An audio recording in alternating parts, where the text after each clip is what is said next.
Up today on The Speed of Culture, we're thrilled to be joined by Craig Brommers, the Chief Marketing Officer of American Eagle Outfitters. Craig brings a wealth of experience from leading iconic global brands, and today he'll share his insights on brand collaborations, connecting with Gen Z, and creating purpose-driven marketing strategies. Craig, so great to see you today. Really looking forward to this. Matt, thanks for having me. This is going to be fun. Absolutely. So tell me, how did you find your way into the apparel industry? You know, it's funny. I got some great advice from someone pretty close to me, my mom, and she said, do what you love and love what you do. And I've architected my career around industries that I love. I started out in sports, I dabbled in politics for a moment, and then I've always been fascinated by retail and fashion. And so the last story arc of my career has been spent at iconic American retailers like Calvin Klein, like Gap, like Abercrombie and Fitch, and now here at Gen Z's number one retailer, American Eagle. And when you joined Abercrombie, it was in 2013, so it was about 10 years ago. How would you say the apparel industry has changed the most in the last decade? There's one thing that's changed it the most. It's called TikTok. And I'm actually Yeah. not joking. The reality is, social media has certainly influenced consumers, especially our Gen Z customer here at American Eagle. But TikTok has really changed the game in terms of virality. The first call that our head of e-commerce makes when he sees something weird in terms of product sales, usually weird meaning good, Yeah. is has this thing gone viral on TikTok? I think it's an incredibly powerful platform, incredibly visual and audio, and it's really changed our industry. So let's unpack that a little bit. So a creator will wear one of your outfits or accessories in a video that gets highly shared, and all of a sudden you start seeing tremendous volume. Is it that simple?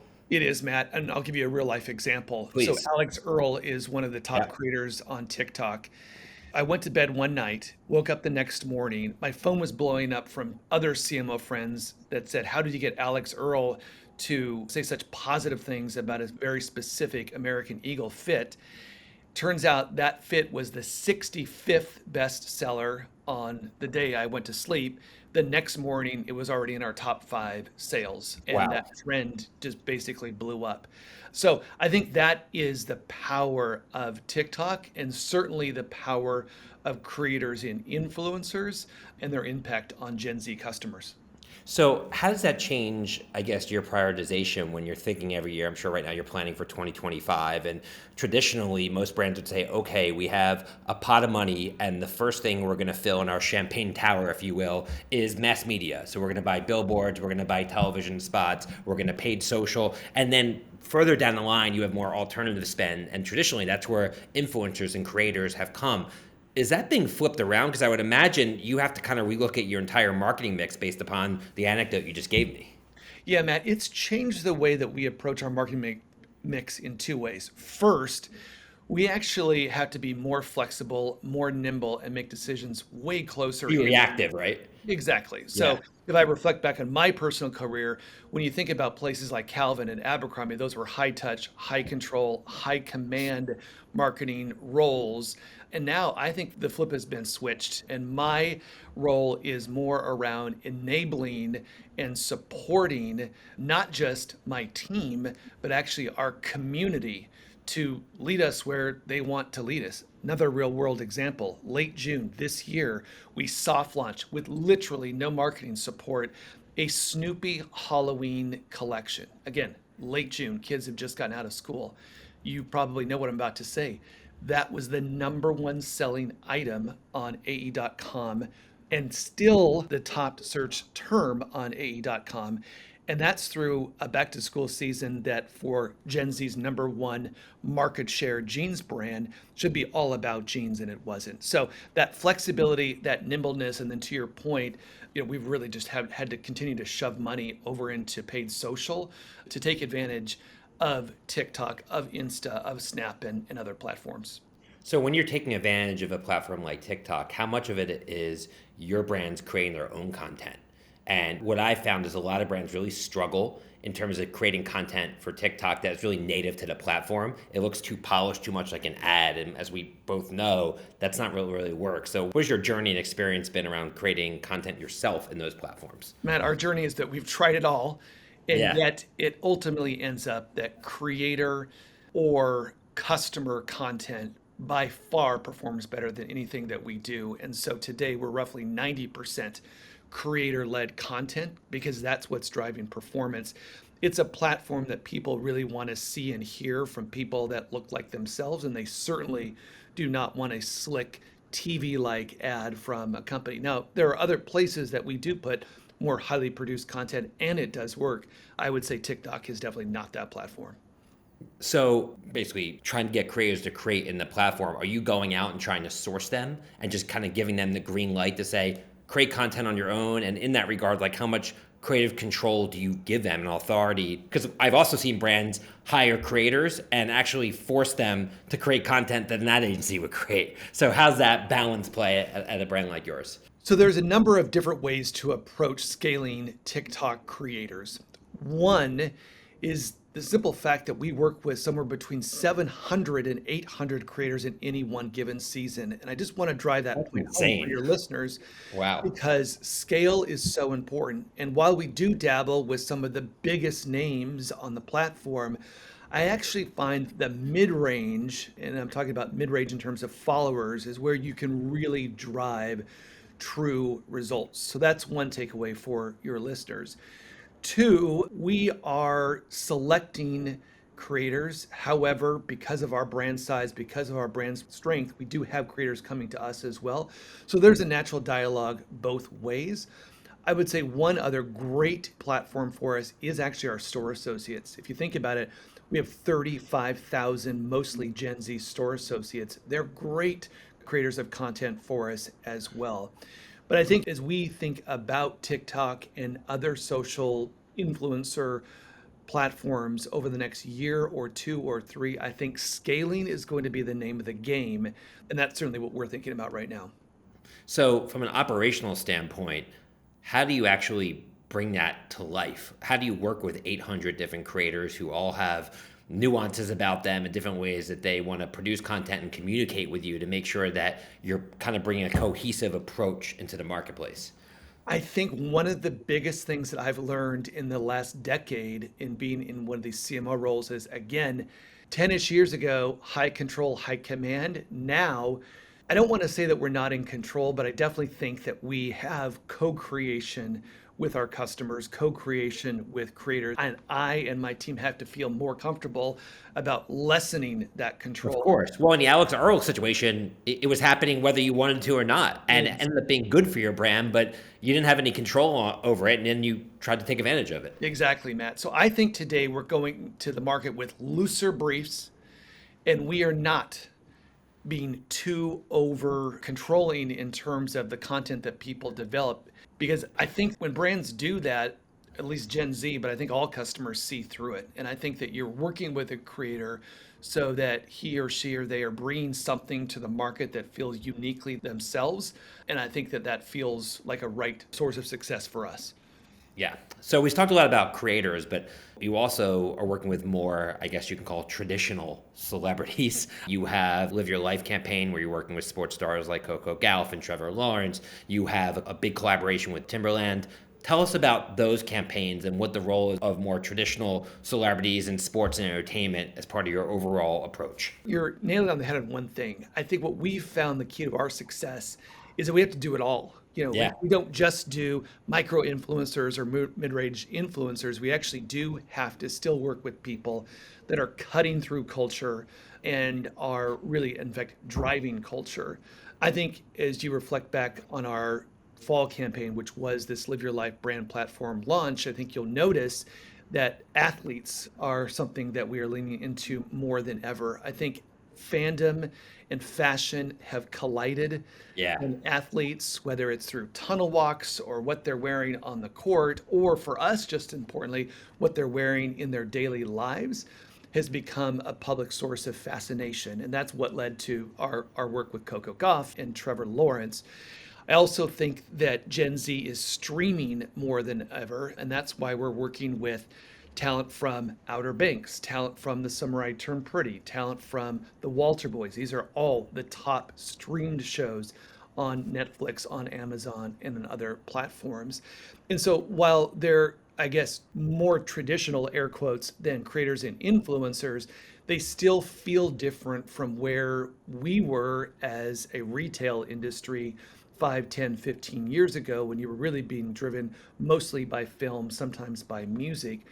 I think that youth culture is really driving it. And so you see athletes, you see streaming, you see gaming, you even see people that are making an impact in their community, doing good in their community, playing a larger and larger role in our campaigns. Yeah, I mean, it's interesting that you lean to sports. I mean, you probably know this, but out of the top 100 watched live telecasts on television, I think 82 I'm looking at were NFL games. So it's very hard on the traditional television medium to reach consumers when so much is time shifted and streamed. And if you want to really garner those eyeballs, sports is really where it's at. So I think Trevor Lawrence may not be a name that's on the tip of everyone's tongue traditionally when they think about American Eagle, but in terms of reach and eyeballs, most male Gen Z consumers that like the NFL all rather know Trevor Lawrence. And I should also add that the NFL isn't just the most watched live program amongst male viewers, but also female viewers. And obviously, you're using female athletes as well, like Coco Gauff. So I Right. definitely think you're going in the right direction, leaning to kind of the crossroads of sports and fashion. And I think, Matt, the key thing for us has been it's not just about what they're doing on the field of competition, it's their overall story. We've Yeah, of also been course. a leader in the NIL space, and working with college athletes has just been fascinating.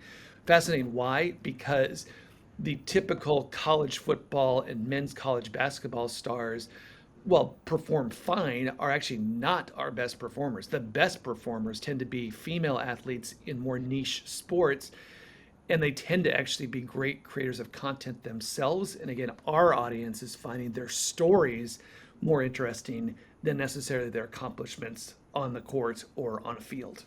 Yeah, I'm glad you brought that up. So NIL, for those in the audience that don't know what it is, stands for name, interest, and likeness. And there is a big new legislative change as it relates to amateur and college athletes about 3 or 4 years ago, I think, where now instead of them not being able to make any money, which was creating, I think, a lot of issues given how much money the schools are making in broadcast rights from having these big college sports on TV, while you had a lot of college athletes struggling to even be able to like live a decent life, right? Now they have the ability to essentially leverage their persona and get sponsorships to basically be able to pay the bills along the way and start to monetize their influence before they go pro, which many never do. So, do you approach these college athletes the same way you do any other influencer? And how did your company react to a big change like the NIL shift that we saw in college athletics?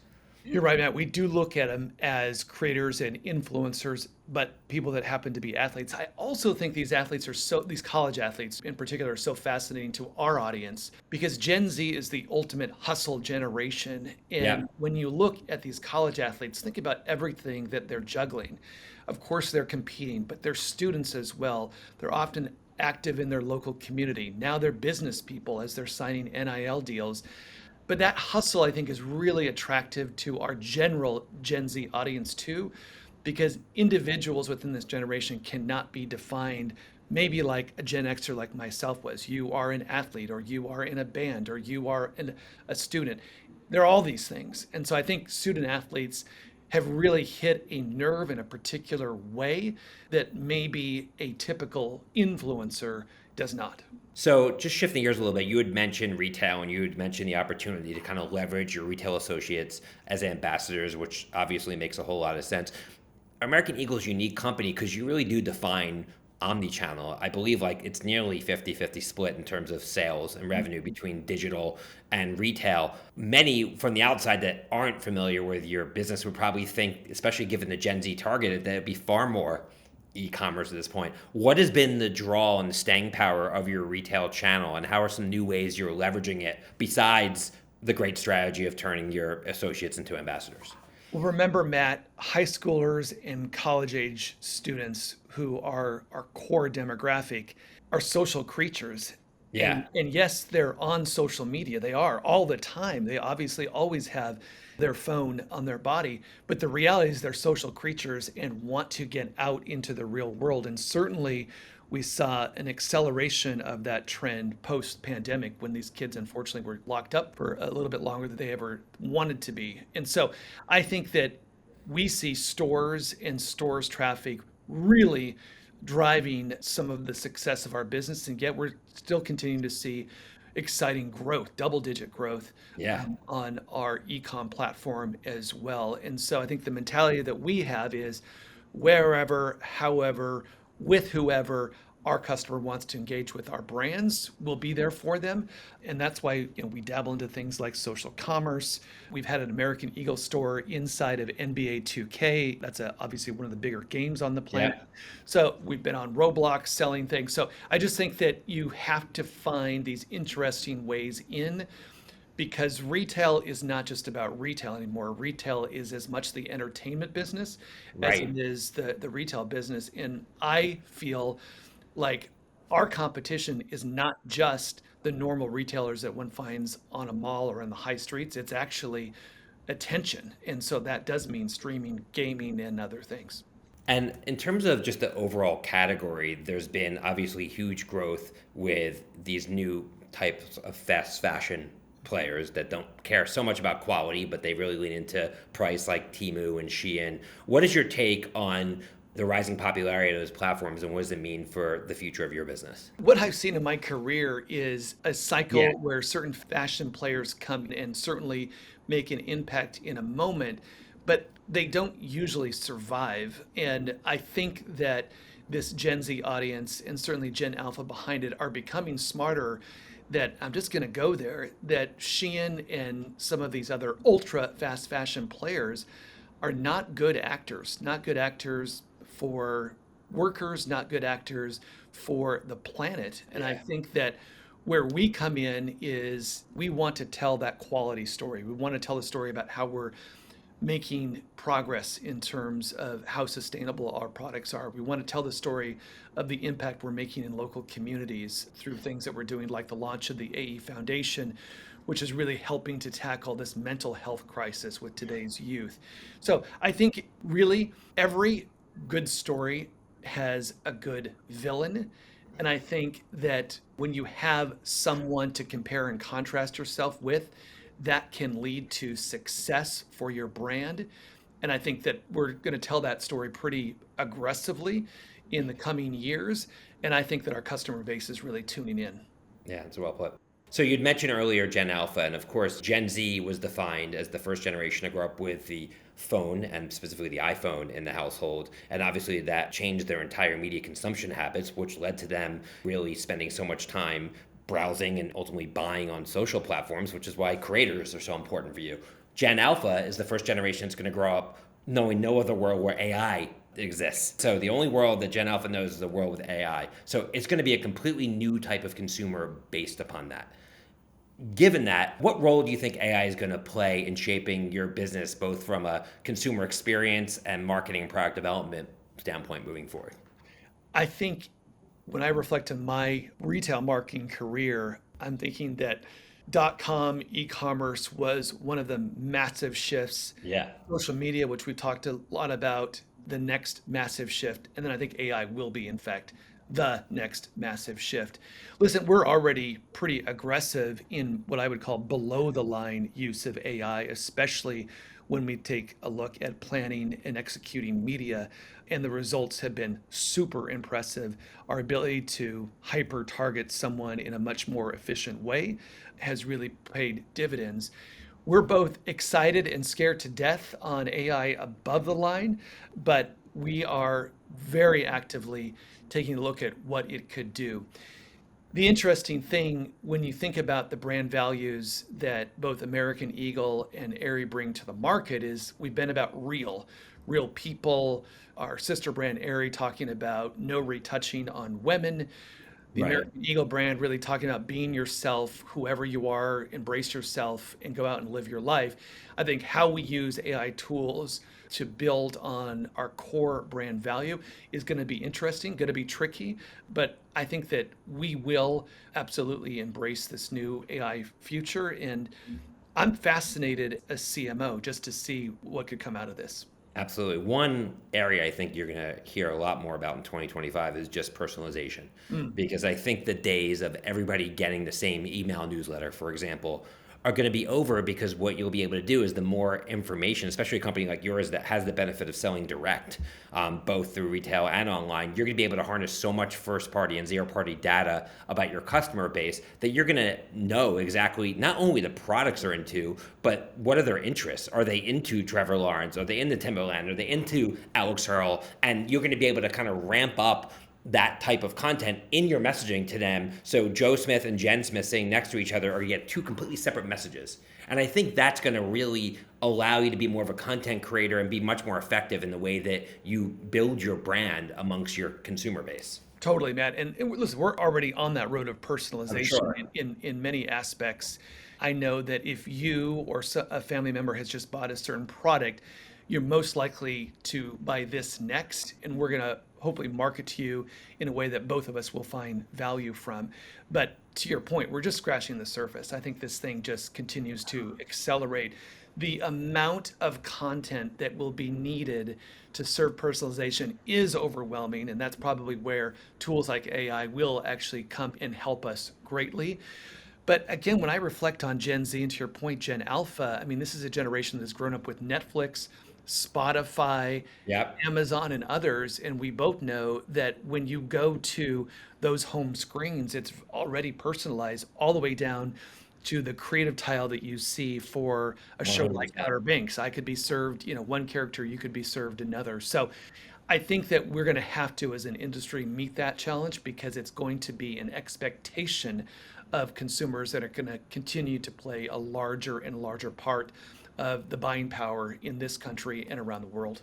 Yeah, absolutely. So you're a chief marketing officer, and being someone who's been in and around the advertising industry for 2 decades, the CMO is put on a pedestal. Everybody wants CMOs at conferences and at dinner events, et cetera. And when I speak to so many CMOs through this podcast, they're normal people who put their pants on one leg at a time, just like everyone else. But they obviously have things about them have made them differentiated and successful over the years. And part of that is obviously the power of partnerships. And one question I ask from time to time is, what makes a partner, whether it's an agency or a vendor or somebody from the outside, valuable to you, Craig, and would be worthy of you spending time with them? Because obviously, we have a lot of agencies and other players in the ecosystem that are listening to this podcast. Yeah, I love that you asked this question, Matt, because honestly, I'm not great at everything, but I think I'm self aware enough to know that partnerships is something that has really defined my entire career. People matter more than technology, more than tools, at least for me. And I think a great partner is one that unemotionally can challenge you just as much as you can challenge them, cares deeply and passionately about your brand, deeply and passionately about your success, but pushes you into some uncomfortable places. And I think that whether that's the advertising platforms that we work with, whether it's the agencies we work with, and honestly, even as I reflect a great partner now, the fact that I go out of my way to ask the most junior members of my team what we should do. And when we hire people, we want you to come in here with a point of view. You don't always have to be right. We make mistakes all the time. I make mistakes all the time, but I want you to have a point of view. And I think that that point of view, again, through all of the partnerships I just put out, has been enormously successful in my career. Absolutely. So, how are you spending your time as CMO in terms of the pie chart of your day? I love this question as well, Matt, Yeah. because I was literally this week talking to a student from the University of Texas where my daughter goes, and she was asking that very question. And the reality is, no 2 days are the same. No 2 hours are flying at the same altitude. And what do I mean by that? Is one meeting I could be talking about a 3 to 5 year strategy on something. The next, the bat phone could ring and we are making a promotion change to accelerate the momentum behind a product or solve some challenge that we're facing. The next could be like I did yesterday. I looked at the holiday concept for 2025. But yet this morning we were talking about what we call Green Week, which is the week of Black Friday and Cyber Monday and that all important sales time. So the picture I'm painting for anyone that wants to continue to build their career in this crazy profession called marketing is you have to be able to pivot at all times. And that adrenaline has made my life and my profession very exciting. And there's many nights I go to bed absolutely gutted, exhausted because the intensity has increased and won't slow down at all for the rest of my career either. And do you like that pace? I do. I mean, there are moments that, it's funny because one thing that I built into my day is two, hopefully 30 minutes, but sometimes 15 if I'm honest, but just breathing breaks. Yeah, super And important. I think just whether it's walking outside or just closing your door and just stopping for a second, I think is important. I think a CMO is constantly challenged to make decisions throughout the day, and I find that I can make better quality decisions or support my team better if you just have a little bit of breathing room. Because if you don't literally program that into your day, it's just an onslaught, and sometimes you get tired, and sometimes you might make poor choices. Yeah, absolutely. And lastly, here, Craig, what were some of the decisions you think you made along the way throughout your career that put you in a position where you are today, leading marketing in an iconic brand like American Eagle? I think one is to always be curious. And I think that I'm not bashful walking up to someone, picking the phone up to someone, reaching out to someone on LinkedIn if I find something that sounds interesting and curious. And by the way, Matt, that could also be a failure. Like, again, Yeah, of I course. really try on my team to talk about it is okay to fail, and we should celebrate failure as much as we celebrate success, because out of failure, you really learn about yourself, you really learn about how to approach something in the future. So I think being curious is probably one. Two, as I mentioned before, I think networking has been such an important part of my career, and I love to talk to other marketers, or people in other functions and just kind of understand them a little bit more. I think that's been exciting. And then three, I think really using the tools of the trade. And I admit all the time that every day I come to work, I'm learning, and I've been doing this for a long time. But I think getting on TikTok or using the AI tools that you and I have talked about, or going to a store, working in a store, I think you have to actually put yourself in the environment that your customer is. These may have been years ago ivory tower positions. These are not ivory tower positions anymore. I mean, you got to roll up your sleeves, get a little Yeah. bit of dirty, and get in there. And I think that's made me personally successful. Yep. You also, as you kind of alluded to, always have to connect everything you're doing to business results. We have more pressure on us as leaders than ever before. So everything you're doing in terms of leveraging the company's resources somehow has to drive the growth of your business. There's no doubt. And Matt, I always say, whether it's to my team or to our external partners, is I don't get to sit in my seat for very long if we aren't driving business results. We could be Yep. having great campaigns, and Alex Zerk will be wearing our jeans and all the things, but if we aren't delivering for our investors, if we aren't grabbing mind share, if we aren't driving market share, there are many other people that want to sit in the American Eagles CMO seat. I am certain of that. So to your point, that sense of urgency to drive results is always there for myself and my team. Absolutely. So lastly here, we always ask this of all of our guests, is there a quote or mantra that comes to mind when you think about your professional journey?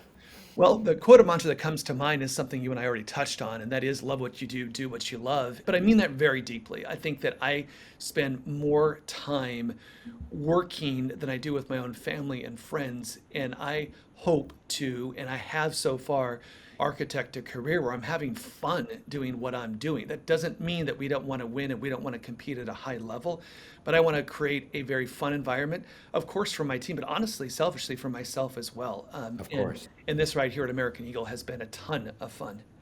Yeah, well, it's clear you're having fun, and this interview is also a ton of fun for me, and I've really been looking forward to this, and you'd not disappoint. So thanks so much for taking the time to join us today, Craig. Awesome. Thanks, Matt, for having us. Absolutely. On behalf of Suzy and Adweek team, thanks again to Craig Brommers, the Chief Marketing Officer of American Eagle Outfitters, for joining us today. Be sure to subscribe, rate, and review the Speed of Culture podcast on your favorite podcast platform. Until next time, see you soon, everyone. Take care.